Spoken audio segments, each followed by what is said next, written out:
శ్రీనిలయం సూర్యగిరి చిన్మయ తేజమూరిందోరికి వాణివి లక్ష్మీ పార్వతివి పావనమూర్తివి ప్రస్తుతింతు నా మనసమందున నిలిచి మంగళవాక్షరి సాగనిం సన్మౌని జనాశ్రితావరద మన్నన చేయవి వీరధర్మజా నమ్మితి నామనమున సనాతనులైన ఉమామహేశులను నిమ్ము పురాణ దంపతుల మేలు భజంతు గదమ్మ మేటి పెద్దమ్మ దయాంబు రాసివి గదమ్మ హరిపతి జయుమమ్మ నిన్ను నమ్మిన వారికడును నాశము లేదు గదమ్మ ఈశ్వరీ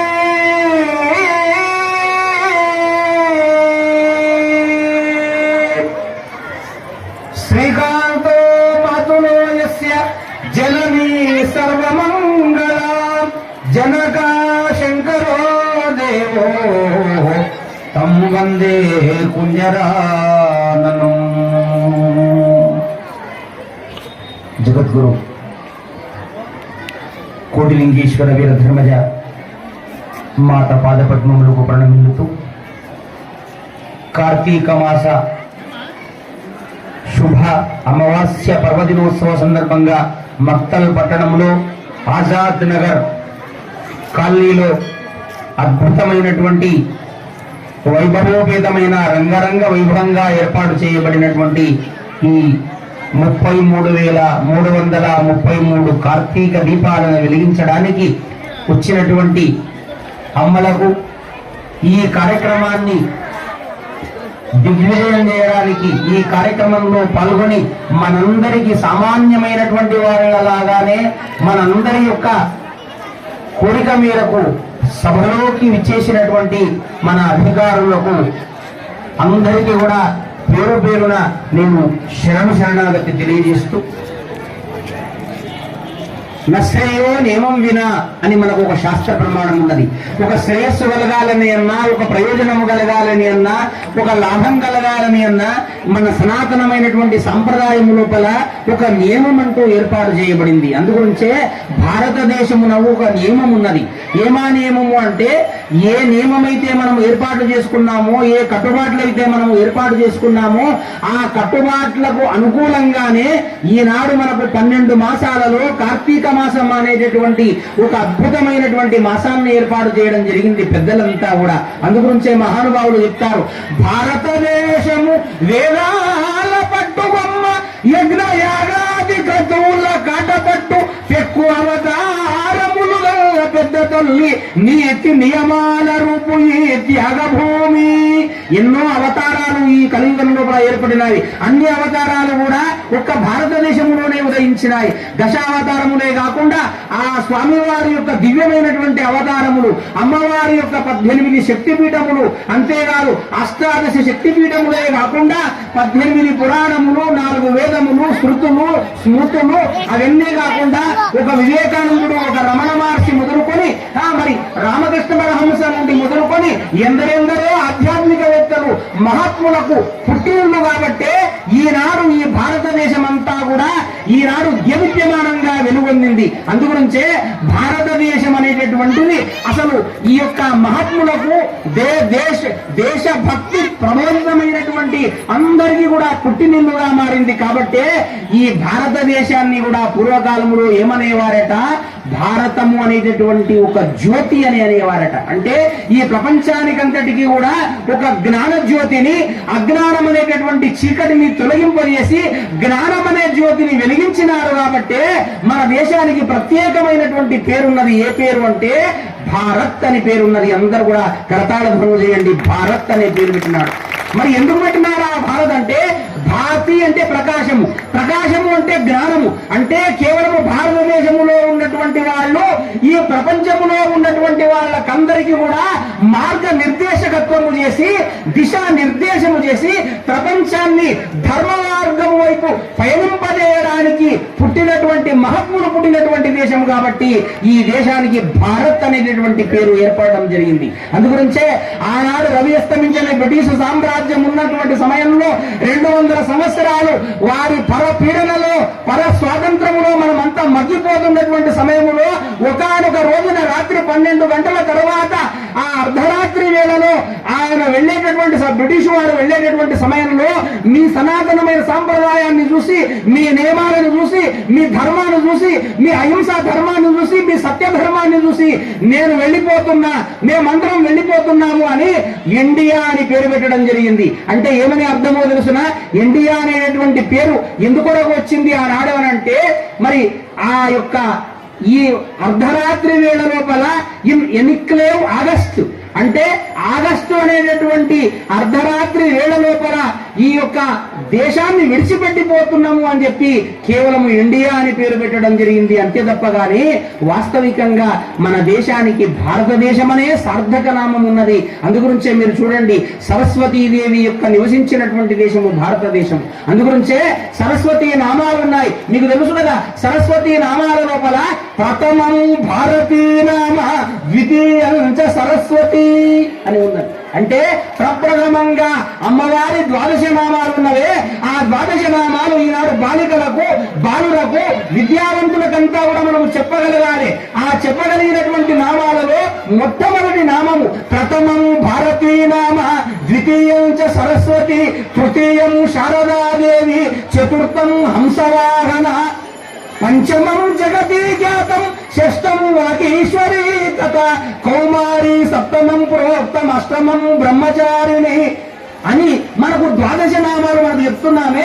అందులో మొట్టమొదటి నామం భారతీ అని పేరు ఉన్నది. అందుగురించే సరస్వతి నామముతో వెలువొందినటువంటి దేశం కాబట్టి ఈనాడు మా అమ్మలంతా కూడా, మా యొక్క తల్లులంతా కూడా ఒక సరస్వతీదేవి లాగా, ఒక పార్వతీదేవి లాగా కాళ్లకు గజ్జెలు గలుగలమంటూ ఉండగా, పాదాలకు పసుపు రాసుకొని చక్కగా గంధం పెట్టుకొని బొట్టు పెట్టుకొని మరి గాజులు గలగలమంటూ ఉండగా చక్కని చీర కట్టుతో అందరూ కూడా ఆ యొక్క స్వర్గములో నుండి దిగి వచ్చినటువంటి దేవతలలాగా ఈనాడు దీపాలు ముట్టించడానికి వచ్చినారు. ఒక్కసారి కరతాళ ధ్వనులు చేయండి. ఇదే మన సంప్రదాయం అంటే ఇదే. అందుగురించే జ్యోతి అంటే చాలా మంది ఏమనుకుంటారు అంటే అసతోమ సద్గమయ తమసోమ జ్యోతిర్గమయ అని అంటారు. అంటే మన లోపల ఉండేటటువంటి, అంటే బయట ఉండేటటువంటి లోపల ఉన్నటువంటి ఆ చీకటిని తొలగించడానికి ఆ జ్ఞానం అనేటటువంటి జ్యోతికి ప్రతీకనే దేవుడి ముందర ఉన్నటువంటి ఆ జ్యోతి. అందుగురించే మహానుభావులు చెప్పినారు. ఏమన్నారు? పరమాత్ముడు ఏ రూపంలో ఉంటారు అంటే వాస్తవికంగా గమనించినట్లయితే అగ్నిరితి విష్ణు అగ్నిరితి శివ అని మనకు ఏది శివపురాణం మనకు చెప్పబడింది. అంటే అగ్ని రూపంలోనే విష్ణుమూర్తి ఉంటాడట, అగ్ని రూపంలోనే శివుడు ఉంటాడట. అందుగురించే 12 మాసాలు ఉన్నవి. ఆ 12 మాసాల లోపల ప్రముఖమైనటువంటి మాసాలు 4 మాసాలు అని మనకు పండితులు చెప్పినారు. ఏమని చెప్పినారు చూస్తున్నా? ఆ కా వై మా అని అన్నారు. ఆ అంటే ఆషాఢ మాసం. ఆషాఢ మాసంలో మనమంతా ఏం చేస్తామమ్మా? గ్రామ దేవతల యొక్క పూజలు చేస్తాము, గ్రామ దేవతల దగ్గర దీపాలు ముట్టిస్తాము, గ్రామ దేవతలకు నైవేద్యాలు పెడతాము, అందరము పసుపు రాసుకుంటాము, బ్రహ్మాండంగా ఆ కలుషం పెట్టుకొని అందరూ కూడా అమ్మవారి పేర్లు చెప్పుకుంటూ చక్కగా మనము మన తెలంగాణ ప్రాంతంలో కూడా అద్భుతంగా పండుగలను మనం జరుపుకుంటాము. ఆషాఢ మాసంలో కూడా దీపం ముట్టించినా అది అమ్మవారికి చెంది 1,000,000 రెట్ల పుణ్యం ఉంటుంది అంటారు. ఆ ఆషాఢ మాసం తర్వాత ఆ కా మా వై అంటారు. కా అంటే కార్తీక మాసం. ఒకవేళ ఆషాఢ మాసములో నీవు ఒకవేళ దేవతలకు ముట్టించకపోతే, గ్రామ దేవతల పూజలు చేయకపోతే కార్తీక మాసం అనే ఒక మాసం ఉన్నది. ఈ కార్తీక మాసములో శివకేశవులకు ప్రీతికరమైన మాసము కార్తీక మాసం అని అంటారు. ఎందుకంటారు ఆ మాట అని అంటే, కార్తీక మాసం అనేటటువంటిది కృత్తికా నక్షత్రముతో కూడుకున్నటువంటి మాసము కాబట్టి ఈ మాసమునకు కార్తీక మాసం అనే పేరు వచ్చింది. అంటే కృత్తికా నక్షత్రముతో పౌర్ణమి వచ్చినటువంటి మాసము. ఈ పౌర్ణమి అనేటటువంటిది శరత్కాలము. అన్ని రాష్ట్రాలలో కూడా మీరు గుర్తుపెట్టుకోండి, ఉత్తరాదిన గాని దక్షిణాదిన గాని భారతదేశంలో గాని అన్ని కాలాలలో కూడా కార్తీక మాసం రాగానే పండ్లు అసలు నిజంగా బియ్యము వరిసినట్లుగా, పూలు పరిసినట్లుగా కూడా మనకు వెన్నెల అనేటటువంటిది ఉంటుంది. వెన్నెల ఉండి సమశీతోష్ణ పరిస్థితులతో కూడుకున్నటువంటి మాసము కాబట్టి ఈ మాసము లోపల ఎవరైతే చంద్రుడి యొక్క వెన్నెలను వాళ్ళు చక్కగా అలంకరించుకొని చంద్రుడిని చూసి నక్షత్రాలను చూసి ఎవరైతే ఆకాశ దీపాన్ని ముట్టిస్తారో, ఎవరైతే దేవాలయంలో మన దీపాన్ని ముట్టిస్తారో అటువంటి వారు సంవత్సర కాలము పాటు కూడా వాళ్ళు ఇంట్లో దీపం ముట్టించకుండా ఆ యొక్క పాపము అనేటటువంటిది ఉన్నట్లయితే సరైన సమయానికి దీపం ముట్టించకపోయినా ఏ 8 గంటలకో ఏ 9 గంటలకో నిద్ర లేచే అలవాటు ఉంటుంది మనకు. కాబట్టి ఆ పాపాలన్నీ పరిహారం కావడానికి ఈ కార్తీక మాసంలో ఎవరైతే 6 గంటల లోపే ఇంట్లో నిద్ర లేచి అమ్మా అమ్మా అమ్మా అని అనుకుంటా ఓం నమ శివాయ, ఓం నమ శివాయ, ఓం నమో నారాయణాయ, ఓం కార్తీక దామోదరాయ నమః అనండమ్మా ఒకసారి. ఓం కార్తీక శివదామోదరాయ నమః, శివదామోదరాయ నమః అని అనుకుంటా ఎవరైతే దీపం ముట్టిస్తారో అలా ముట్టించినటువంటి వాళ్ళు ఎవరైతే ఉన్నారో అటువంటి వారికి సంవత్సర కాలము పాటు కూడా మరి దీపాన్ని ముట్టించకుండా సరైన సమయానికి స్నానం చేయకుండా ఉన్నటువంటి ఆ పాపాలు ఆ బాధలన్నీ కూడా తొలగిపోయి వారికి వైకుంఠ ప్రాప్తి కైలాస ప్రాప్తి కలుగుతుంది అని చెప్పి మనకు శివపురాణము విష్ణు పురాణం మనకు చెప్పింది. అందుగురించే దీపానికి ఎంత ప్రాధాన్యత ఉన్నది. అందుగురించి మన తెలుగు కవులు చెప్పినారు. ఏమన్నారు తెలుసునా దీపాన్ని గురించి? దీపముగ మిగిన ఈటను దాపువ శ్రీ లక్ష్మీదేవి ధనములనిచ్చు కాపాడుచుండి మనుజుల పాపములను పరద్రోని పరముకు చేర్చు. ఎంత అద్భుతంగా చెప్పినారు నుండి. ఎక్కడ దీపాన్ని మనము వెలిగిస్తామో దీపము కలిగిన ఈటను, ఏ ఇంట్లో అయితే దీపం వెలిగిస్తారో ఆ దీపం కూడా ఎప్పుడు వెలిగించాలని ఉన్నది అంటే సూర్యుడు ఉదయించకంటే పూర్వమే. ఏ అమ్మగారైతే నిద్ర లేచి ఆ రోజు స్నానం చేస్తే తప్పకుండా ఆ 4 గంటల నుండి 5 గంటల వరకు 3 గంటల 40 నిజంగా చెప్పాలంటే శాస్త్ర ప్రకారంగా శతం విహాయ భుంజీత సహస్రం స్నానమాచరేత్ లక్షం విహాయ ధాతవ్యం కోటిం త్వత్వ హరిం భజేత్ అని మనకు భాగవతం చెప్పింది. 100 కార్యములను వదిలిపెట్టైనా పర్వాలేదు భోజనం చేయాలి, 1000 కార్యములను వదిలిపెట్టైనా పర్వాలేదు స్నానం చేయాలని ఉన్నది. ఆ స్నానం ఎప్పుడు చేయాలి అని అంటే 2 గంటల 45 నిమిషముల నుండి 3 గంటల 45 నిమిషముల వరకు ఋషి స్నానము, 3 గంటల 45 నిమిషముల నుండి 4 గంటల 45 నిమిషముల వరకు దేవతా స్నానము, 4 గంటల 45 నిమిషముల నుండి 5 గంటల 45 నిమిషముల వరకు మనుష్య స్నానం. ఏ స్నానం అమ్మా? మనుష్య స్నానము. 6 గంటల తర్వాత ఏ స్నానమో మనకు వేదము చెప్పలేదు. ఎంత విచిత్రమో చూడండి. మన సాంప్రదాయంలో కూడా ఎంత గొప్పతనం ఉన్నది. ఎందుకు అలా చెప్పినారు అంటే ఋషులు స్నానం చేసి వెళ్ళిన తర్వాత దేవతలు స్నానం చేస్తారట. దేవతలు స్నానం చేసిన తర్వాత ఎవరైతే ఆ నదిలో వెళ్లి స్నానం చేస్తారో వాళ్ళలో ఉన్నటువంటి దివ్య మహిమలన్నీ కూడా మనకు వస్తాయి. అంతేకాదు సంపూర్ణమైనటువంటి ఆరోగ్యం కూడా వస్తుంది. అందుగురించి మీరు చూడండి, ఏ శివమాలైనా ఏ అయ్యప్పమాలైనా ఏ హనుమత్ మాలైనా ఈ కార్తీక మాసంలోనే వస్తాయి. తెలుసో తెలియకనో గురువు చెప్తేనో తర్వాత వాళ్ళ యొక్క గురువు చెప్తేనో ఎవరు చెప్తేనో వాళ్ళు 45 రోజుల వరకు ఏం చేస్తారు చూస్తున్నా 5 గంటల లోపే స్నానం చేస్తారు. 6 గంటల లోపే వాళ్ళు గుడికి వచ్చి అన్ని దేవాలయాలు కూడా ప్రదక్షిణ చేసి వాళ్ళ నామాలను వాళ్ళు చదువుకుంటూ 45 రోజుల పాటు వాళ్ళు దీక్ష చేయడం వలన 41 రోజుల తర్వాత ఆయన ముఖము లోపల దివ్యమైన తేజస్సు ఉంటది అని మీ అందరికి కూడా నేను తెలియజేసుకుంటూ ఉన్నా. అది ఎంత గొప్ప విశేషమో మీరు చూడండి. అందుగురించే ఇది బహిరంగ శుద్ధి అని అంటారమ్మా. ఇది బహిరంగ శుద్ధి కలుగుతున్నది. అప్పుడు అది ఎందుకు అలా చెప్తారు అంటే చంద్రుడు శేష కళలతో ఉంటాడట. 64 కళలతో ఆయన దేదీప్యమానముగా పెంపొందింపగలిగినటువంటి వాడు చంద్రుడు. చంద్రుడికి క్షీణ కళలు ఉంటాయి. ఈనాడు అమావాస్యనమ్మ. ఈ అమావాస్య రోజున 5 తిథులు ప్రముఖమైనటువంటి తిథులు అని మనకు జ్యోతిషం చెప్పింది. ఆ జ్యోతిషంలో మరి దశమి, ఏకాదశి, పౌర్ణమి, తర్వాత అమావాస్య ఏవైతే ఉన్నాయో ఈ 5 తిథుల లోపల పంచమి, ఈ 5 తిథుల లోపల ఏ మానవులైతే ఏ స్త్రీలు గాని పురుషులు గాని ఎవరైనా గాని ఒక్క దేవాలయం వచ్చి అది శివాలయము గాని విష్ణువాలయము గాని ఎక్కడైనా పర్వాలేదు ఒక్క దేవాలయం లోపల ఒక నువ్వుల నూనె దీపము ఒక్క నెయ్యి దీపము వెలిగిస్తే వాళ్ళ ఇంట్లోపల ఉండేటటువంటి దాంపత్య జీవితము 100 సంవత్సరముల పాటు పార్వతిని పరమేశ్వరుడు విడిచిపెట్టినట్లుగా మరి ఆ యొక్క పరమేశ్వరి పార్వతిని విడిచిపెట్టినట్లుగా లక్ష్మీ నారాయణులలాగా వాళ్ళ లోపల ఏ విధమైనటువంటి అన్యోన్యత అనేటటువంటిది కలిగి వాళ్ళు కుటుంబ సమేతంగా వాళ్ళు ఆనందంగా ఉంటారు అని చెప్పి మనకు శాస్త్రము చెప్పింది. అందుగురించే కార్తీక దీపానికి అంత ప్రాధాన్యత ఉన్నది. అందుగురించే మహానుభావులు అన్నారు,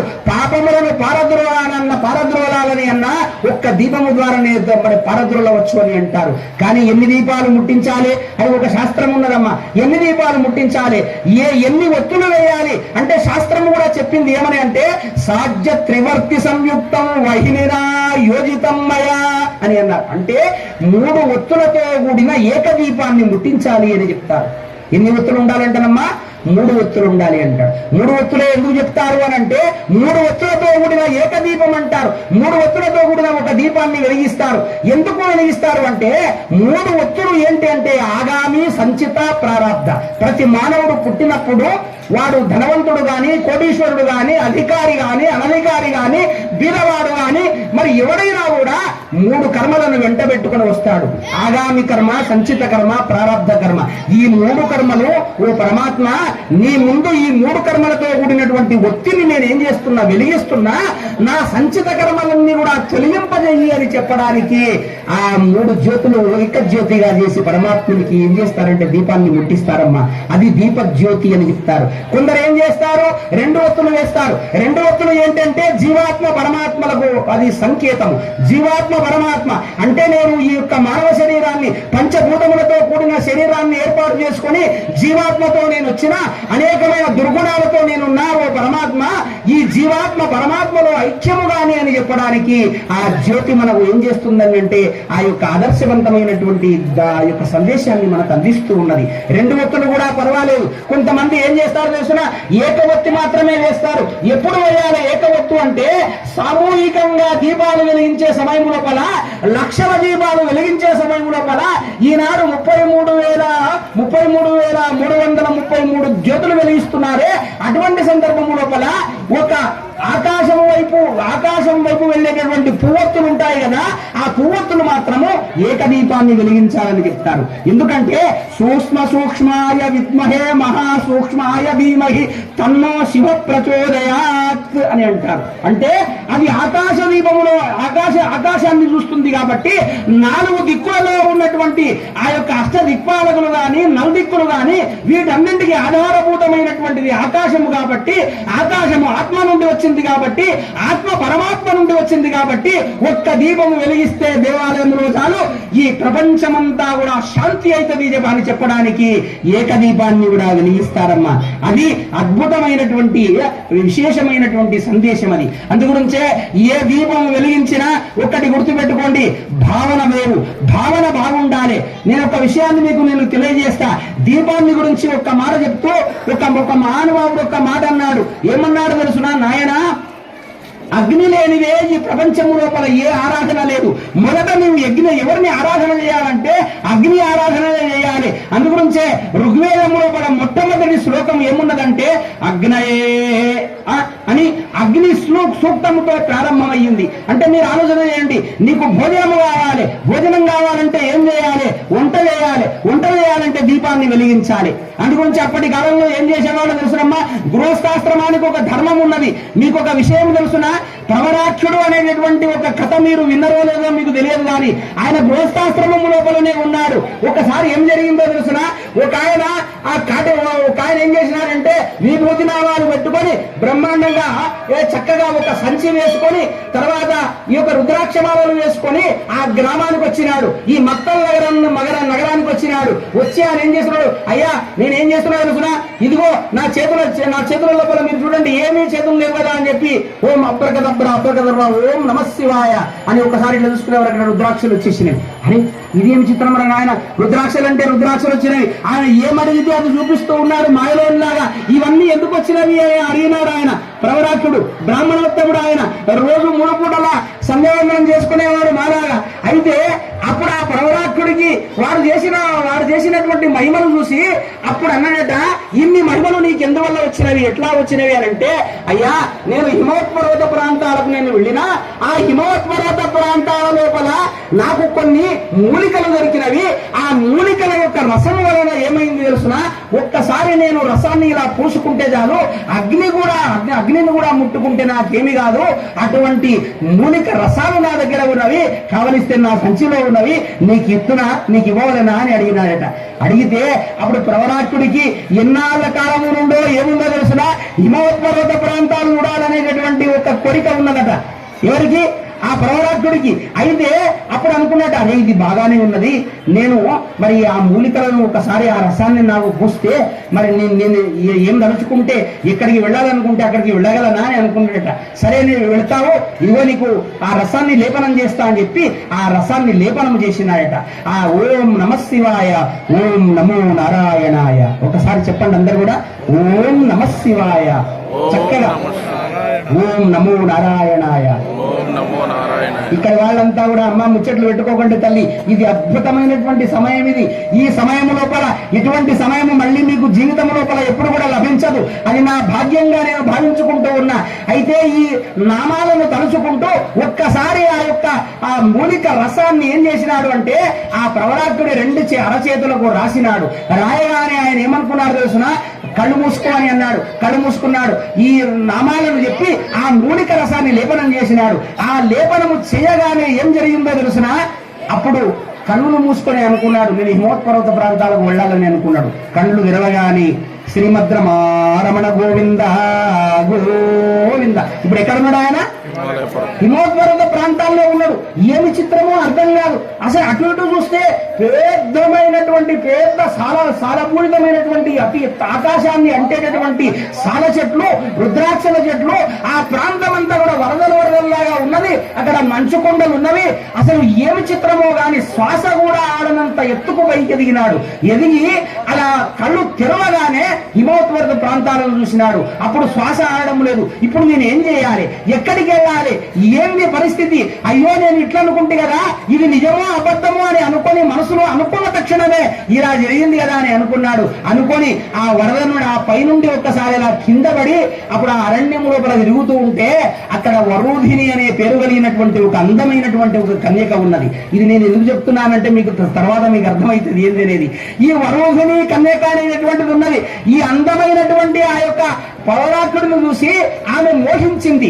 మోహించి ఏం చేసిందో తెలుసునా, నీవు ఇంత అందమైనటువంటి వాడవు, ఇంద్ర సమానమైనటువంటి సౌందర్యము కలిగిన వాడవు, నిన్ను నేను ప్రేమించినాను, తప్పక నేను పెళ్లి చేసుకుంటాను అంటే అప్పుడు ఆయన ఏమన్నాడో తెలుసునా, ప్రవరాజ్ఞుడు మనలాంటి వాళ్ళు, మన మక్కల్లో ఉన్నవాళ్ళు, మన పాలమూరు ఉన్నవాళ్ళు ఎవరన్నా అందమైనటువంటి వాళ్ళు ఎవరన్నా కనపడి అయ్యా ఐ లవ్ యూ అనే తక్షణే ఐ టు లవ్ యూ అని చెప్పి ఇద్దరు వెళ్ళేటటువంటి వాడు. కానీ ప్రవరాక్షుడు అలా అనలేదు. అటువంటి వాడు మన భారతదేశంలో పుట్టిండు, బాగా గుర్తుపెట్టుకోండి.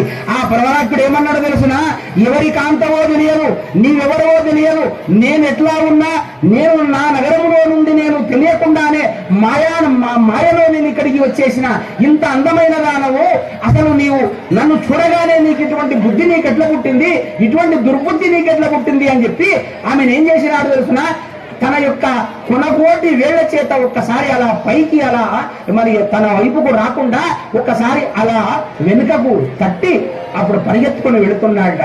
వెళుతుంటే ఆమె కూడా ఏం చేసిందో తెలుసునా, అసలు నిజంగా వలచినటువంటి కాంతను నువ్వు విడిచిపెట్టి వెళ్ళడం అంత ధర్మం కాదు, అలా వెళ్ళరాదు అని చెప్పి ఆమె పరిగెత్తుకుంటూ వస్తున్నది ఎవరి దగ్గరికి, ప్రవరాక్షుడి దగ్గరికి. ఆ సమయంలో ఏం చేసినాడో తెలుసునా, అప్పుడు ప్రవరాక్షుడు ఒక్క పరమాత్మని వేడుకున్నాడు. నేనే 3 సంధ్యల లోపల ప్రాతః సంధ్య, మధ్యాహ్న సంధ్య, సాయం సంధ్య, నేను ఒకవేళ గృహస్థాశ్రమములో ఉండి ఉంటే ఆయనకు భార్య ఉన్నది, పిల్లలు కూడా ఉన్నారు, తల్లిదండ్రులు కూడా ఉన్నారు. నేనే ఒకవేళ నా ఒకే భార్యతో నేను జీవితం గడిపిన వాడినైతే, నేను అగ్ని సాక్షిగా నా భార్యకు చెందిన వాడనైతే, గృహస్థాశ్రమములో ఉన్నటువంటి వాడనైతే, ఆ గృహస్థాశ్రమం అనేటటువంటి అగ్ని నన్ను కాపాడుగాక అని ఒక్కసారి కళ్ళు మూసుకొని కళ్ళు తెరవగాని ఎక్కడికి వెళ్ళండి ఆయన, తన నగరానికి వచ్చిండు. కొట్టండి ఆనందంగా కరతాళ ధ్వని. ఇది గృహస్థాశ్రమైనటువంటి అగ్ని.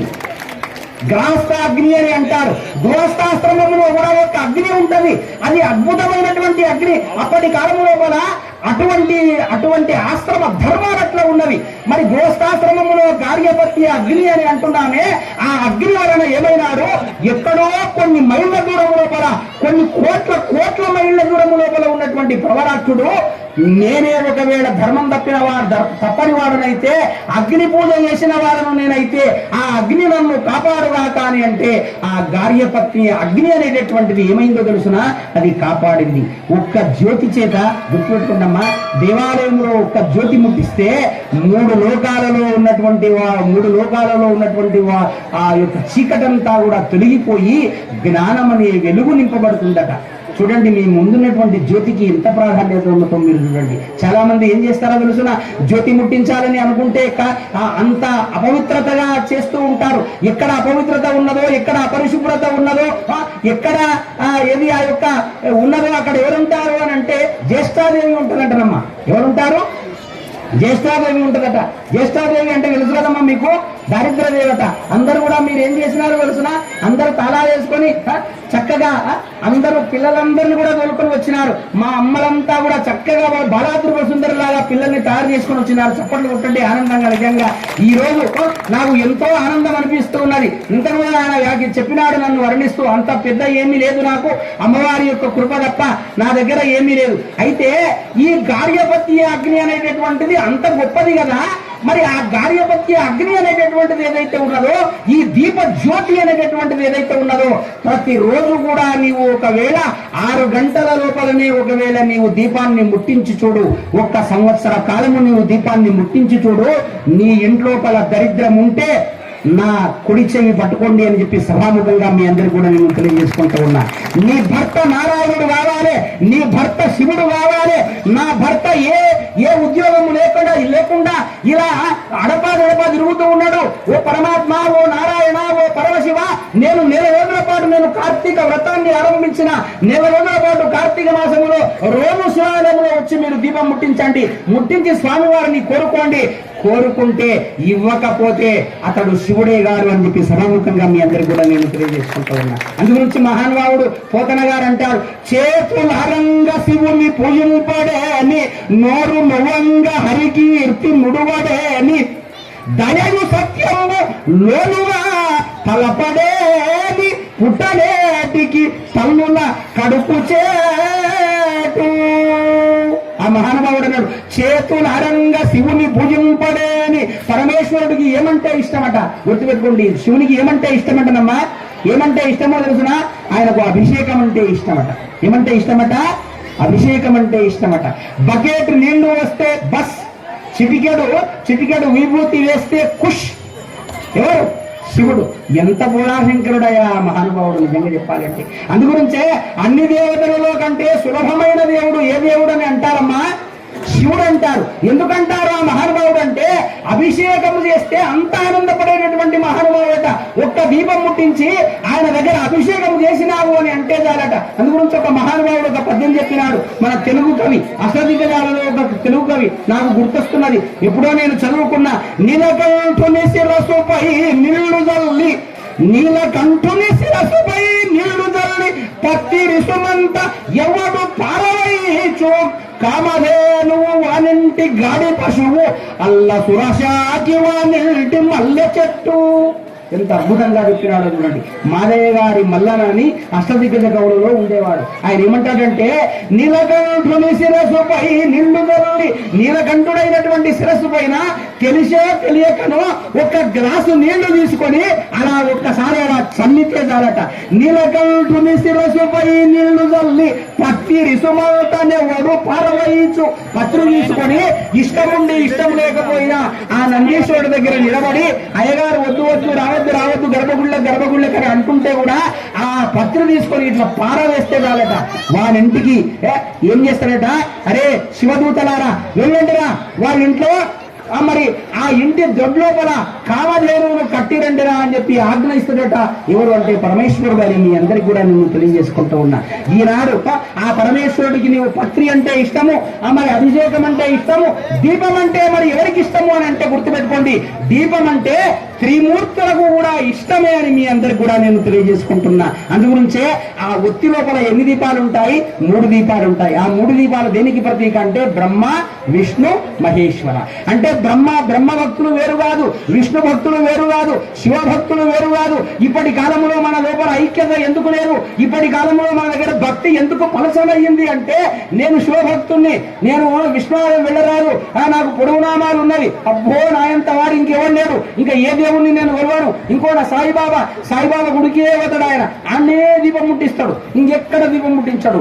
దైవం చాట దాగినెక్కడ లేడు, ధర ఎంత ఒక రూపు దాల్చినాడు, కాశీలో గనరాడు, గంగ ఒడ్డున లేడు, హృదయమందున నిలిచి ఉండి లేడు, తీర్థయాత్రలు ఎన్ని తిరిగి చూచిన లేడు, నమ్మి స్మరింప అందగలడు, కలడు లేడయ్య పృథివిలో గనరాడు, కలడు లేడయ్య పృథివిలో గనరాడు, నాగబిందును కలగన్న ఆత్మనొకడే. ఒక మహానుభావుడు చెప్పినాడు, దైవం ఎక్కడున్నాడయా, పరమాత్ముడు ఎక్కడున్నాడు అంటే, అంతటా నిండి ఉన్నటువంటి ఆ పరమాత్మ కొరకు ఈనాడు ఒక రూపాన్ని ఏర్పాటు చేసుకొని, ఒక పర్వదినము ఏర్పాటు చేసుకొని, ఈనాడు మక్తల్ పట్టణం అంతా కూడా దేదీప్యమానంగా అసలు నడవడానికి కూడా వీలు లేనట్లుగా అమ్మలంతా కూడా దేవలోకము లోపల, వైకుంఠము లోపల దీపాలు ముట్టిస్తే, దేవలోకము లోపల దేవ సభ జరిగితే ఎంత మంది వచ్చి ఆ సభ లోపల పాల్గొంటారో అంత ఆనందంగా వాళ్ళు నిలబడి ఈ యొక్క కార్యక్రమాన్ని వినగలుగుతున్నారు అని అంటే అది ఎంత మహద్భాగ్యమో అని మీ అందరికి కూడా నేను తెలియజేసుకుంటూ ఉన్నా. అందుగురించే ఆ భావన మనిషి లోపల రావాలి. అందుగురించే ఎన్ని దీపాలు ముట్టించినా ఏమి లాభము, నీ మనసు లోపల ఆ మార్పు రావాలి. ఏమి రావాలయా? మార్పు రావాలి. ఇది బాహ్యంగా ఉండేటటువంటి జ్యోతి అమ్మ, మరి అంతరంగంగా ఒక జ్యోతి ఉన్నది. ఆ అంతరంగమైనటువంటి జ్యోతి వెలిగించుకున్నారంటే అది ఎవరు వెలిగించుకునాలి? ఎవరికి వాళ్ళే వెలిగించుకునాలి. అందుగురించే కార్తీక దీపం లోపల గుర్తుపెట్టుకోండి అమ్మా, అందరి చేత దీపాలు ముట్టించాలి. నువ్వు ఒక ఆమె ఏం చేస్తావు తెలుసునా? దీపాలు ముట్టించడానికి వస్తుంది, ఆమెనే 100 దీపాలు ముట్టిస్తుంది. ఎన్ని దీపాలు? 100 దీపాలు. ఆడికే ఎవరిని రానియదు, పుణ్యమంతా ఆమెకే రావాలి, వేరే కోరాదు. మీరు గుర్తుపెట్టుకోండి, పుణ్యము 10 మందికి రావాలని ఒక్క దీపాన్ని ముట్టించి పక్కకు జరిగి, దీపము ముట్టించడానికి వీలు లేని వాడు ఒక నాస్తికుడు వచ్చినా, ఒక ఆస్తికుడు వచ్చినా, ఒక చిన్న పిల్లవాడు వచ్చినా, తెలుసో తెలియకనో ఈ కార్తీక దీపము లోపల దీపం ముట్టించమని, ఆయనకు దీపం ముట్టించమని ప్రేరణ చేస్తే వారికి కూడా కోటి పుణ్యం దొరుకుతుందని మీ అందరూ కూడా నేను తెలియజేసుకుంటూ ఉన్నా. దానికే ఏమొచ్చిందో తెలిసిన, ఈ పొలాల అమావాస్య అని అంటారు, పోల అమావాస్య అని అంటారు. ఈ కార్తీక అమావాస్య రోజున పౌర్ణమి రోజు 365 రోజులు 365 ఒత్తులు ముట్టించకుండా ఉన్నావా? ఇప్పుడు అవకాశం ఉన్నది. ఏకాదశి రోజు నీవు దేవాలయం, విష్ణు దేవాలయం లోపల మరి దీపాన్ని ముట్టించలేదా? ఇప్పుడు అవకాశం ఉన్నది. ఇది చివరి రోజు. ఒకసారి ఏం జరిగిందట, మగధ దేశము లోపల ఒక బ్రాహ్మణోత్తముడు ఉండేటటువంటి వాడు. ఆ బ్రాహ్మణోత్తముడు ఆ చాలా భార్య పట్ల చాలా ప్రేమ కలిగినటువంటి వాడు. కానీ వాళ్లకు 7 సంతానము. ఆ 7 సంతానము లోపల 7 కోడళ్ళు ఉన్నారు. 7 కోడళ్ళు అందరి లోపల చిన్న కోడలు చాలా గుణవంతురాలు, చాలా గొప్ప గుణవంతురాలు. ఆమె అసలు ఎవరి పేరుకి కూడా వెళ్ళేటటువంటిది కాదు. అత్తమామలు ఏమి చెప్తే అది చేసేటటువంటిది. ఇక అత్తమామల గురించి అంటే అమ్మ నేను ఎక్కువ మాట్లాడను తల్లి, మరి అందువల్ల అయితే ఈ అత్తమామలను చెప్పినట్లుగా వింటూ ఉండేది. అయితే అత్తకు మాత్రము ఈ 7 కోడళ్ల లోపల చిన్న కోడలి పైన విపరీతమైనటువంటి కోపం ఉండేదట. విపరీతమైనటువంటి పనులు, అన్ని పనులు కూడా ఎవరికి చెప్పేదట? ఈ చిన్న కోడలికి మాత్రమే చెప్పేదట. ఈ 6 కోడళ్లను ఎన్నుకొని రోజు కూడా ఏం చేసేది అంటే, కార్తీక మాసము కదా నదీ స్నానానికి అని చెప్పి తెల్లవారుజాముననే 6 కోడళ్లను దొరుకుని అత్తమ్మ వెళ్ళేదట. ఇంటి పనులు మాత్రం ఎవరు చేయాలమ్మా? ఈ చిన్న కోడలు మాత్రమే చేయాలి. అన్ని చిన్న కోడలకే అప్పచెప్పాలి. వాళ్ళు స్నానం చేసేది, నేరుగా శివాలయం పోయేది, దీపాలు ముట్టించేది. ఏ 9 గంటలకు పలహారం సమయానికి అన్ని ఏర్పాట్లు చేస్తే వచ్చి కూర్చునేది. ఇలా నెల రోజుల పాటు జరిగింది. చాలా బాధ అనిపిస్తూ ఉన్నది కోడలకు, చిన్న కోడలకు. అయ్యో ఒక్కరోజు కూడా నేను దీపాన్ని ముట్టించలేకపోతే కదా, ఒక్కరోజు కూడా నేను దీపాన్ని ముట్టించి పుణ్యాన్ని గడించుకోలేకపోతే కదా, మా అత్తను నేను ఏమనలేకపోతున్నా, ఎందుకంటే ఆ పుణ్యం అంతా కూడా వస్తుంది, ఆ పుణ్యం వీళ్ళకే రావాలి, చిన్న కోడలకు రాకూడదు అనేటటువంటిది ఒక లక్షణం ఎవరుకున్నదంటే అత్తమ్మకున్నది. కాబట్టి ఆమె మాటను జవదాటకుండా ఏం చేసేదో తెలుసునా, ప్రతిరోజు కూడా ఏం చేసేదట, 4 గంటలకే నిద్రలేచి చక్కగా స్నాన సంధ్యాలు చేసుకొని ఇల్లంతా కూడా చక్కగా పరిశుభ్రముగా వెక్కి వాళ్ళందరూ స్నానానికి వెళ్ళిన తర్వాత ఒక అరగంట అవుతుంది కదా, ఆ అరగంట లోపల ఈమె ఏం చేసేదో తెలుసునా, దొడ్డి బావి అని ఉండేది పూర్వకాలం లోపల, ప్రతి ఇంట్లో కూడా బావులు ఉండేవి అప్పటి కాలం లోపల. బావి నీటి స్నానం చేసిందమ్మా ఆమె. ఆమెనేమో నదీ స్నానం చేసింది, ఈమెనేమో కూర తీసుకొని కూర నిండా నింపుకొని ఒక మూడు చెంబులు పోసుకొని మళ్ళీ అత్తమ్మ వస్తుందేమో అనే భయంతోన మరి దిగాలు పడుకుంటా స్నానం చేసి చక్కగా ఏదో ఒక వస్త్రాన్ని కట్టుకొని మళ్ళీ వస్తుందేమో అనే ఉద్దేశం చేత పక్కనే పత్తి చెట్టు ఉండేదట వాళ్ళ ఇంట్లో దొడ్లోనే పత్తి చెట్టు. ఆ పత్తి చెట్టు నుండి పత్తిని తీసుకున్నదట. ఆ పత్తిని తీసుకొని ఏం చేసేదో తెలుసునా, ఆ అత్తమ్మ గారు వచ్చేటటువంటి లోపలనే ఆ పత్తి తీసుకొని పత్తిని చక్కగా ఒక ఒత్తిలాగా తయారు చేసి ఇప్పుడు నూనె చేయాలి, నూనె పెట్టాలి. నూనె ఒకవేళ చేస్తే కూడా ఒత్తి ముట్టిస్తే కూడా మరి అక్కడున్న మరి ఆ ఇంట్లో ఉన్న కొట్టింట్లో ఉన్న నూనె డబ్బు ఎక్కడవా, ఈ నూనె డబ్బు ఎక్కడవా, ఆ నూనె అంతా ఎవరో అయిపోగొట్టి అని అంటారు ఆమె. ఎవరంటారు? అత్తమ్మ. కాబట్టి అప్పటి కాలం లోపల అట్లా ఉండిందమ్మా. ఇప్పటి కాలంలో మీకు అందరికి స్వేచ్ఛ ఉన్నది, కానీ నేనేం అనడం లేదు ఈ విషయంలో. కానీ అయితే ఆ మూలకి ఏం చేసేది, అప్పటి కాలం లోపల ఏం చేసేవాళ్ళు తెలుసునా, ఆవు పాలు పితికేవాళ్ళు. ఆవు పాలు పితికి ఏం చేసేవాళ్ళు తెలుసునా, చక్కగా వెన్న చేసేవారు. చక్కగా ఆ వెన్న కవ్వమునకు అక్కడక్కడక్కడక్కడక్కడ ఏం చేసేదంట, ఆ వెన్న అనేటటువంటిది ఉండేదట. అప్పుడు ఆ ఒత్తిని తీసుకుపోయి ఏం చేసేది తెలుసునా, ఆ వెన్న కవ్వమునకు ఇలా రాసేదట. రాసి ఆ వెన్న కవ్వమునకు బాగా రాసిన తర్వాత అది తడిసిన తర్వాత ఏం చేసేది తెలుసునా, అక్కడ ఇంట్లోపల ఉండేటటువంటి దేవుడి దగ్గర వెళ్ళి దీపాన్ని ముట్టించేదట. చూడండి ఎంత విచిత్రంగా తీసిందో అని, ఎంత భక్తి, ఎంత విచిత్రంగా చేసి ఇలా చేసి ఆమె రాగానే అది కొండెక్కేదట. మళ్ళా ఎక్కడ అత్తమామలు రాగానే అది కొండెక్కేది. ఇలా ప్రతిరోజు కూడా చేస్తూ ఉన్నది. చూడండి ఎట్లా ఉన్నది, ప్రతిరోజు కూడా చేస్తూ ఉన్నది. కానీ అమావాస్య రోజు వచ్చింది. ఎప్పుడైతే అమావాస్య రోజు వచ్చిందో ఒక చిత్రం జరిగింది. అందరూ కూడా అమావాస్య రోజుని శివాలయానికి వెళ్ళినారు, అందరూ కూడా విష్ణు ఆలయానికి వెళ్ళినారు. వాళ్ళ దీపాలు ముట్టిస్తున్నారు. మీరు ముట్టించడానికి సిద్ధంగా ఉన్నట్లుగా ఆమె కూడా వాళ్ళ యొక్క కోడళ్లను 6 మంది కోడళ్లను అత్తదేలు తోలుకొని వెళ్ళింది. ఈమె ఏం చేసిందో తెలుసునా, ఈ రోజు అమావాస్య కదా, ఈ రోజు ఇంకొక విశేషం ఉన్నదమ్మా జీవితం లోపల, ఎప్పుడైనా రాసి పెట్టుకోండి. మంగళవారం రోజున అమావాస్య వచ్చింది. మంగళవారం రోజున అమావాస్య వస్తే అది మహాకాళీ స్వరూపం. ఏమి స్వరూపం అమ్మా? మహాకాళీ స్వరూపం. అంటే ముగ్గురమ్మల మూలపుటమ్మ అయినటువంటి అమ్మ యొక్క వారము లోపల జయ అమావాస్య అని అంటారు. ఈ అమావాస్యని ఏ అమావాస్య అంటారమ్మా?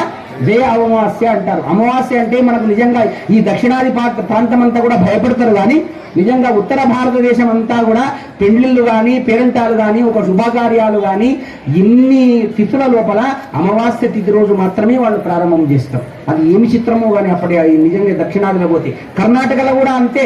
అమావాస్య అంటే చాలా ఆనందము. అమావాస్య అంటే ఎందుకో తెలుసా, అమావాస్య అంటే చీకటి. చీకటిలోనే మీరు దీపం ముట్టిస్తే అజ్ఞానం అనే అంధకారం పోతుంది, కానీ ఇన్ని దీపాలు ఉండగా మళ్ళీ దీపం ముట్టిస్తే ఏం దీపం అని అంటారు వాళ్ళు. అందుగురించే ఈ అమావాస్య రోజు చాలా పర్వదినము కాబట్టి ఇటువంటి అమావాస్య రోజున ఎవరైతే శివాలయము లోపల ఒక నువ్వుల నూనె దీపము, ఒక నెయ్యి దీపము, ఒక నిమ్మకాయల దీపము, ఈ మంగళవారం రోజున నిమ్మకాయలలో ఒక ఒత్తి వేసి అది ఆకాశానికి చూస్తున్నట్లుగా ఒకవైపున నేతి దీపము, ఒకవైపున నువ్వుల దీపం ముట్టిస్తే అటువంటి వాళ్లకు ఏమి కోరుకుంటే అది జరిగి తీరుతుంది అని చెప్పి మీ అందరికి కూడా నేను సభాముఖంగా నేను తెలియజేసుకుంటూ ఉన్నా. కానీ ఈనాడు అక్కడ ఏం జరిగిందో తెలిసిన వాళ్ళంతా కూడా పోయినారు. ఈమె వెళ్ళింది, ఈమె ఏం చేసింది, వాళ్ళందరూ పోయినారు కదా, మళ్ళీ యథావిధిగా స్నానం చేసింది, మళ్ళీ అప్పటికప్పుడే పత్తి తీసుకున్నది, అప్పటికప్పుడే ఒత్తి చేసింది. ఆ ఒత్తి చేసి ఏం చేసిందో తెలిసిన అప్పుడు ఆ యొక్క వెన్న కవ్వం ఉన్నదే, ఆ వెన్న కవ్వానికి ఉన్నటువంటి వెన్ననంతా కూడా రాసి ఒక్కసారి ఆకాశ దీపాన్ని వెలిగించడానికి అని చెప్పి ఇంటి బయటకు వచ్చింది. ఇంటి బయటికి రాగానే చంద్రుడు లేడు, ఎందుకంటే అమావాస్య కదా, అంతా చీకటి. యాదేవి సర్వభూతేషు నిద్రారూపేణ సంస్థిత నమస్తస్సై నమస్తస్సై నమస్తస్సై నమో నమః అని అంటాడు. అంటే పరమాత్ముడు అమ్మవారు కూడా నిద్ర రూపములో చీకటి రూపంలో ఉన్నది కూడా అమ్మవారే. గుర్తుపెట్టుకోండి, ఆ చీకటే లేకపోతే మనమంతా పుట్టేవాళ్ళమే కాదు, అవునా కాదా? ఆ చీకటి ఉండడం వల్లనే ఆ చీకటిలో నుండే ఏమొచ్చిందో తెలుసునా, ఈ ప్రపంచమంతా కూడా ఉద్భవించింది. అప్పుడు ఆ నిద్రాదేవతను, ఆ చీకటిని ఒక దేవతగా భావించి ఒక్కసారి ఆ యొక్క జ్యోతిని ఒక్కసారి ఆకాశానికి చూపించి ఏమన్నారు తెలుసునా? చెప్పండి, ఓం కార్తీక శివదామోదరాయ నమః అని ఒక్కసారి ఆకాశం వైపు చూపించి ఆ దీపాన్ని వెలిగించి ఇంటి ముంగిట పెట్టింది. ఇంటి ముంగిట ఎప్పుడైతే పెట్టిందో, పెట్టినటువంటి దాన్ని మళ్ళీ ఏం చేస్తారో తెలుసునా? మరి బలి యొక్క పొలాల పాడ్యమి అని అంటారు. అంటే మరుసటి రోజున ఏం చేస్తారో తెలుసునా? మళ్ళీ ఆ దీపాలన్నీ 5 దీపాలు ముట్టించి అరటి ఆకు దుప్పలో పెట్టి నది లోపల విడిచిపెడతారు. రేపు వచ్చే పాడ్యమి, ఈ పాడ్యమి రోజు. ఈ రోజు చాలా మంది తెల్లవారుజామున వరకే అమావాస్య వచ్చిందమ్మా, చాలా మంచిది. ఈ రోజు 6 గంటల లోపలనే ఎవరైతే నది దగ్గరికి వెళ్లి 5 దీపాలు ముట్టించి ఎవరైతే ఆ దీపాలను నది లోపల విడిచిపెడతారో, ఇది 30 రోజుల పాటు చేసినటువంటి వ్రత ఫలితమంతా కూడా ఈ దీపాలను నదిలో విడిచిపెట్టడం వలన మరి 3 లోకాలలో ఉన్నటువంటి దేవతలందరూ కూడా, ముల్లోకములో ఉండేటటువంటి 33 కోట్ల దేవతలందరూ కూడా ఏమైతారు అంటే మనకు ఆశీర్వాదాన్ని ఇస్తారు అని చెప్పి మనకు శాస్త్రం చెప్పింది. ఇప్పుడు ఈమె ఏం చేయాలి? వాళ్ళేమో ఏది ఆ యొక్క పక్కన ఉన్న నది దగ్గరికి వెళ్ళిండ్రు, అక్కడ దేవాలయానికి వెళ్ళిండ్రు, అరటి దొప్పల లోపల వాళ్ళ దీపాలన్నీ కూడా విడుస్తూ ఉన్నారు. ఈమె ఎట్లా ఇడవాలి? ఆమె ఏం చేసిందో తెలుసునా? బకెట్ లో నీళ్లు తీసుకున్నది. బకెట్ లో నీళ్లు తీసుకుని నీళ్ళంతా నింపింది, అందులో పసుపు కుంకుమ వేసింది. ఓం నమో నారాయణాయ చెప్పండి ఒకసారి. ఓం నమో నారాయణాయ, ఓం నమః శివాయ. త్రిశక్తి స్వరూపిణి శివదామోదర స్వామి ప్రీత్యర్థం అని ఒక్కసారి మనసు లోపల తలుచుకొని అప్పుడు ఏం చేసిందో తెలుసునా? ఆ యొక్క నీటి లోపల ఆ ఒత్తులను అలా ఇదియే గంగా, ఇదియే మరి త్రివేణి సంగమం అని భావించుకొని ఆ బకెట్ లోపలనే ఆ దీపాలను వదిలిపెట్టింది. ఎప్పుడైతే వదిలిపెట్టి ఇంట్లోకి వచ్చిందో అంతలోపే అత్తమ్మ కోడళ్ళు అందరూ కూడా దబదబ దబదబ వచ్చినారు. వచ్చి ఆకాశం వైపు అలా చూస్తుంటే దేదీప్యమానంగా జ్వాజ్వల్యమానంగా వెలుగొందుతూ ఉన్నది ఇల్లంతా ఇల్లు. ఆమె పెట్టినటువంటి ఆకాదశి దీపం వలన ఆ అమావాస్య అంతా కూడా మరి పండు వెన్నెలలాగా కనపడుతూ ఉన్నది. అక్కడ చుట్టుముట్టంతా కూడా చీకటి ఉన్నది, కానీ ఆ ఇంటి ప్రాంగణం అంతా కూడా మరి కోటి సూర్యప్రకాశమానంగా ఒక దివ్య తేజస్సు వచ్చింది. అటు నుండి విమానం వచ్చింది. ఆ విమానం లోపల ఈమెను కూర్చోబెట్టినారు. ఎవరిని? ఇన్ని రోజుల పాటు ఆమె చేసింది కదా, ఆమెను కూర్చోబెట్టినారు. వీళ్ళు చూస్తూ ఉండగానే అది పైకి వెళుతూ ఉన్నది ఆ యొక్క విమానం. అందరూ కూడా ఆనందంగా చూస్తున్నారు. అంతా కూడా మనం చూస్తున్నట్లుగా వాళ్ళు పరేషాన్ అయిపోతున్నారు. ఎవరు? అత్తమ్మ, తర్వాత కోడళ్ళంతా కూడా అక్క చెల్లి చెల్లి చెల్లి అని అంటుండగానే ఆమె పోతూ ఉన్నది. ఇంకా వీళ్ళు ఏం చేసింది తెలుసునా? ఇన్నాళ్ల పాటు మేము దేవుని దగ్గరికి పోతుంది, ఇన్నాళ్ల పాటు దీపాలు ముట్టిస్తుంది, కానీ మాకు రాని పుణ్యము ఈమె పోతున్నది అని చెప్పి ఏం చేసినారట?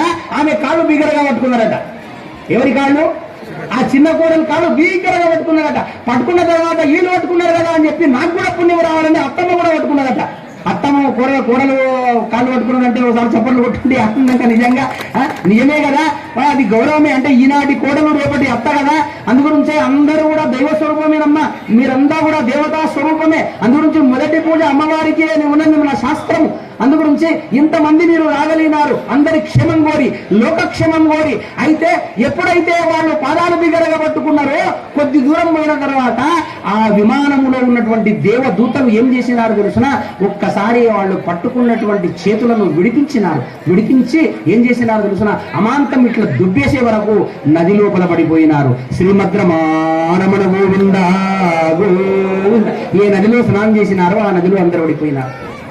అంటే గుర్తుపెట్టుకోండి, పుణ్యము మాకే రావాలి, ఇతరులకు రాకూడదు అనేటటువంటివి కూడా అది మహాపాపము. గుర్తుపెట్టుకోండి, నీవు పుణ్యం చేయకపోయినా పర్వాలేదు, 10 మందితో నీవు పుణ్యము చేయించగలిగి ఉండాలి. అటువంటి నాయకులు ఉంటే ప్రజలందరూ కూడా ఏమైపోతారంటే క్షేమంగా ఉండగలుగుతారు. అందుగురించే నీవు చేయకున్నా పర్వాలేదు, 10 మందితో పుణ్యకార్యాలు చేయి. అందుగురించే పుణ్యస్య పరమిక్షంతి పుణ్యం నేక్షంతి మానవాహ. మరి పాపం కుర్వంతి సర్వదా అని చెప్పి మనకు శుభ సుభాషితాలు చెప్తాయి. పుణ్యకార్యాలు చేయరు కానీ పుణ్య ఫలితం రావాలి అంటారు. పాప కార్యాలే ఎప్పుడు చేస్తారు కానీ అరే పాప ఫలితం మీకు వస్తుందంటే అబ్బో వద్దు నాయన పాప ఫలితం మాత్రం వద్దు అని అంటుంటారు. కాదు, ఇది మహాపుణ్యము. ఏ 2014 కదా 2013లో ప్రారంభమైనటువంటి ఈ కార్తీక దీపోత్సవము అటు యువకులు, ఇటు బాలికలు, ఇటు అధికారులు, మరి ఎమ్మెల్యేలు, తర్వాత ఎంపీలు, మరి అందరు వారు అసలు ఈ యొక్క మన ప్రాంగణములో అంతేకాదు ఉమ్మడి పాలమూరు జిల్లాలో అమావాస్యాని రాగానే మట్టల్ కార్తీక దీపోత్సవం అనే గుర్తు కలిగేటట్లుగా ఇంత ఉన్నతోన్నతమైనటువంటి శిఖరాలకు మీరు వెళ్ళాలి, అంత పుణ్యాన్ని మీరు సంపాదించాలి అని మీ అందరికి కూడా నేను తెలియజేస్తూ ఇంకొక విషయాన్ని మీకు నేను తెలియజేసి ఇది పూర్తి చేయడానికి నేను ప్రయత్నం చేస్తా. మా అమ్మలంతా కూడా చాలా తొందరలో ఉన్నారు కాబట్టి ఇదొక్క విషయాన్ని మీరు విని మీ యొక్క దీపోత్సవాన్ని మీరు ఏర్పాటు చేయండి. కేవలం దీపాన్ని ముట్టిస్తే మీరే కాదమ్మా, శాస్త్రం ఏమని చెప్పిందో తెలుసునా,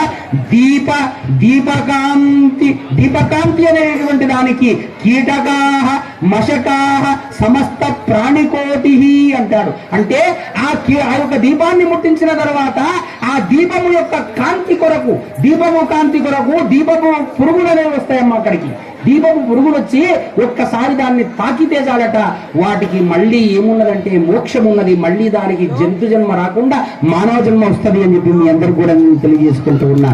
అది కీటకాలకు. మశకాహ అంటే దోమలు కూడా చుట్టూ తిరుగుతూ ఉంటాయి. ఈగలు గాని, దోమలు గాని, కీటకాలు గాని, అంతేకాదు ఏదిగో అన్ని వన్య ప్రాణులు కూడా ఆ దీపపు కాంతిలో ఒక్కసారి తెలిసో తెలియకనో ఆ దీపపు నీడ లోపల ఆ కాంతి పుంజములో అవి ప్రసరించగలిగితే ఆ ప్రాణులకు కూడా మోక్షం ఉన్నది అని చెప్పి మనకు శివపురాణం మనకు చెప్పడం జరిగింది. అందువల్ల ఒక్క దీపం వలన 33 కోట్ల దేవతలు సంతృప్తి చెందితే ఏమన్నా ఒక్క దీపాన్ని మీరు వెలిగించలేదా ఇంట్లో? అందుగురించి రేపంతా అనుకుంటారు అబ్బా అయిపోయాయన ఇక ఇంటి ముందర దీపాలు ముట్టించేది లేదు, తులసి కాడ దీపాలు ముట్టించేది లేదు, తర్వాత దేవుని కాడ కూడా వెళ్ళేది లేదు. ఇక రేపటి నుండి శ్రీభద్రమారమణ గోవింద గోవింద అందరూ 9 గంటల వరకు అనుకుంటారు. ఇక ఎవరు నిజంగా అలా కాదు, శాస్త్రం అలా చెప్పలేదు. ఒకవేళ నీవు చేయగలిగినటువంటి పద్ధతి ఉంటే, ఇప్పుడు నేను ఒక దీపం ముట్టిస్తే నాకు పుణ్యం రాదు, గుర్తుపెట్టుకోండి. నేనేం చేయాలి తెలుసిన, సోమవారం రోజున ఏకాదశ రుద్రాభిషేకం చేస్తేనే నాకు పుణ్యము. ఎందుకంటే నేను మంత్రం చదివిన వాడిని కాబట్టి, నేను వేదం తెలుసుకున్న వాడిని కాబట్టి నేను అది చేస్తే పుణ్యము. కానీ మీకు మంత్రము లేదు, తంత్రము లేదు, ఏమి లేదు. అయ్యగారు ఒక్క మంత్రం చెప్తే చాలు, దీపం జ్యోతి పరబ్రహ్మం, దీపం జ్యోతి పరాయిణి, దీపేన హరతే పాపం, సంధ్యాదీపం నమస్తుతే అని చెబుతుంటే ఒక్క దీపం ముట్టిస్తే, నేను మహారుద్రాభిషేకం చేస్తే ఎంత పుణ్యమో, నీ ఒక్క దీపం ముట్టిస్తే ఎంత పుణ్యం దొరుకుతుంది అని చెప్పి మీ అందరూ కూడా నేను తెలియజేసుకుంటూ ఉన్నా. అది అందుగురించే చేత కలిగిన నాడు 3 చేయాలి శాస్త్రం అని చెప్పిందమ్మా. కార్తీక మాసములో మొట్టమొదటిది ఏం చెప్పినాను నేను? స్నానము. రెండవది ఏమి? దీపము. ఆ తర్వాత దానము. తర్వాత ఏంటమ్మా? దానం. ఈ దానము కూడా ప్రాధాన్యత ఉన్నది అంటాడు. అందుగురించి భగవద్గీత మనకు అదే చెప్పింది. ఏమని చెప్పిందో తెలుసునా, యజ్ఞోదాన తపక్షైవ పావనాని మనీషినాం. మనిషి చేసినటువంటి పాపకర్మలు, మనిషి చేసినటువంటి దుష్కర్మలు తెలుసో తెలియకనో ఈ మానవుడై పుట్టిన తర్వాత 6 ఇంద్రియములు, 5 జ్ఞానేంద్రియాలు, 5 కర్మేంద్రియాలు ఉన్నవి. దీని వలన తెలుసో తెలియకనో మనము పాపముతో కూడుకున్నటువంటి డబ్బు మన యొక్క బ్యాగులోకి, మన సంచిలోకి అది రాని వస్తుంది. వస్తుందా రాదా? ఆ వచ్చినటువంటి దానిని ఏం చేయాలట, 4 భాగాలు చేసి పోతను చెప్తారు. భాగవతంలో చెప్తాడు ఆయన, రాజ్యంబు కలిగనే నీయు. రాజ్యం ఉన్నట్లయితే, ఒకవేళ రాజు అధికారి అయితే, సంపద కలిగినటువంటి వాడైతే, యాచకులకు భూమిసురులకు బాధ్యముగా బ్రతకడే నీయు, త్యాజ్యంబు అని జన్మ ధనగేహంబుల్ అని మనకు భాగవతం చెప్పింది. రాజ్య సంపద ఉన్న ఒక ధనవంతుడైనా తాను సంపాదించినటువంటి ధనము 4 భాగాలు చేసి, ఒకటి ఏం చేయాలనంటే, ఒకటి పండితులకు, పూజ్యులకు, యాచకులకు, భూమిసురులకు. అంటే ఒక పండితోత్తముడికి, ఒక భిక్షుకుడికి, ఒక లేనిదాని అంటే ఆకలితో అలమటించేవాడికి, ఒక పేదవాడికి, తర్వాత ఒక బ్రాహ్మణోత్తముడికి 4 భాగాలు చేసి, 5 భాగాలు చేసి, 2 భాగాలను నీకు కుటుంబానికి ఉంచుకొని మిగిలిన 3 భాగాలు దానం చేయాలని ఉన్నది. ఇది శాస్త్రము లోపల చెప్పబడినటువంటి మాట అని మీ అందరికి కూడా నేను తెలియజేసుకుంటూ ఉన్నా. అందుగురించే ఆ దానము వలన ఏం జరుగుతుంది అంటే గుర్తుపెట్టుకోండి, దానము వలన నీవు చేస్తున్నటువంటి దానము మళ్ళీ నేనే చేస్తున్నాను అని అహంకార పడరాదు. గుర్తుపెట్టుకోండి.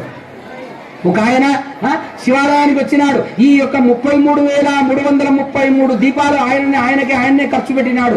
ఆయననే నూనె తెచ్చినాడు, ఆయననే దీపం ముట్టేది, ఆయననే అన్ని కార్యక్రమాలు. ఈ భోజనం కూడా ఆయననే పెడుతున్నాడు. భోజనం కూడా ఉన్నదయా? భోజనం కూడా ఉన్నదా? ఏదో ఇంత ప్రసాదం ఉన్నదనుకుంటా. ప్రసాదం ఉన్నది. ఎందుకంటే ఏదైనా ఒక బృహత్ కార్యక్రమం చేస్తే ఏదో ఒక అన్న ప్రసాదమో, ఏదో పులిహోరనో, తర్వాత ఏదో శిరా ప్రసాదమో ఏదో పెట్టాలి. అది తప్పనిసరిగా మనం సేవించాలి. ఇవన్నీ కూడా ఆయననే చేసినాయట. ఆయన చేసి ఒక్క దీపం ముట్టించకుండా మరి మెడ లోపల నలాగా పూలదండ వేసుకొని నిల్లుకుంటే ఇట్లా తిరుగుతున్నాడట. అవన్నీ అమ్మ అందరూ కూడా అదే చూస్తున్నారట. ఎమ్మెల్యేలు వచ్చిండ్రు, పెద్దవాళ్ళు వచ్చిండ్రు, చిన్నవాళ్ళు వచ్చిండ్రు, ఐదారులు వచ్చిండ్రు, ఇంత గొప్పవాళ్ళు వచ్చిండ్రు, ఒక్కరు కూడా నమస్కారం పెడతలేట. అయితే పక్కనున్న ఆయన అడిగినట, ఏమయ్యా ఈయన ఇట్లా తిరుగుతున్నాడు, అందరూ దీపం ముట్టిస్తే దీపం ముట్టియాడు, మరి మెడ లోపల ఒక దండ వేసుకున్నాడు, ఒక శాల్వా వేసుకుని తిరుగుతున్నాడు అంటే, ఏమయ్యా ఈ పెద్ద కార్యక్రమాన్ని ఏర్పాటు చేసింది ఆయన్నే, మరి 5 లక్షలు ఖర్చు పెట్టుకున్నాడయ్యా. ఎన్ని లక్షలు? 5 లక్షలు. అంటే 5 లక్షలు ఖర్చు పెట్టుకుని నువ్వు చేసినంత మాత్రాన నేను చేస్తున్నాననే అహంకారము నీకున్నది కాబట్టి ఆ ఫలితము ఎవరికి ఉన్నది అని అంటే, ఇదంతా నేను చేస్తున్నది నేను కాదు, ఆ సర్వేశ్వరుడు నాకు ఇచ్చిండు, వీళ్ళందరూ కూడా పరమాత్మ స్వరూపమే, వీళ్ళందరికీ నేను చేస్తున్నానంటే ఆయన ఇచ్చిందే నేను పంచుతున్నాను అన్న భావన ఉంటేనే ఆ దానములకు ఫలితం ఉంటుంది అని చెప్పి మీ అందరు కూడా నేను తెలియజేసుకుంటూ ఉన్నా. ఇది ఈనాడు లేకపోతూ ఉన్నది. నేను చేసిన అందుకు ఇంకో విషయం కూడా ఇక్కడ ఉన్న తెలుసిన, శివాలయానికి పలానోడు వస్తే పలానోడు రాడు, పలాని పార్టీ వాడు వస్తే ఇంకో పార్టీ వాడు రాడు. అది ఏమి చిత్రమో అసలు అర్థం కాదు. కానీ అరే దేవుడికి నువ్వు ఏమంట కడుతున్నావు మీరు ఆలోచన చేయండి. దేవుడనగా వేరే దేశమందునలేడు, తనదు దేహమందు తగిలి ఉండు, పాపమనగా వేరే పరదేశమునలేదు, నీవు చేయు పనుల తగిలి ఉండు. ఒక మహానుభావుడు అన్నాడు, దేవుడు అంటే ఎక్కడో లేడురా నాయన, ఏ దేశంలోనో లేడు, ఏ ప్రాంతంలోనో లేడు, మరి నీ హృదయం లోపలనే ఉన్నాడు అని చెప్పడానికే ఈ పూజలు, ఈ యజ్ఞాలు, ఈ దీపాలు, ఈ వ్రతాలు. అది నీవు తెలుసుకో. పాపం పాపం పాపం అని అంటున్నావే. ఇగో ఈ మత్తల పట్టణం లోపల మా నాన్నగారు సిద్ధరామయ్య, నా నాన్నగారు ఉన్నారు, నేను నాన్నగారు అని నేను పిలుస్తా, ఆనందంగా మీరు చప్పట్లు కొట్టండి. ఎంత ఆనందపడతారా అని అంటే, అసలు ఇచ్చినా ఇవ్వకపోయినా బోళాశంకరుడు అంటే బోళాశంకరుడే, ఏముంటే అది, ఏది ఉంటే అది, అంత ఆనందపడతాడు. అట్లా ఉండాలి తృప్తి. బ్రాహ్మణుడు అన్నవాడు అల్పతృప్తి ఉండాలి. ఆయనకేమి లేదు. భోజనం లోపల ఒక్క 4 చెంచాలు నెయ్యి వేస్తే చాలు. శ్రీమద్రమారమణ గోవింద గోవింద. మేము చాలా సంతోషపడతాం.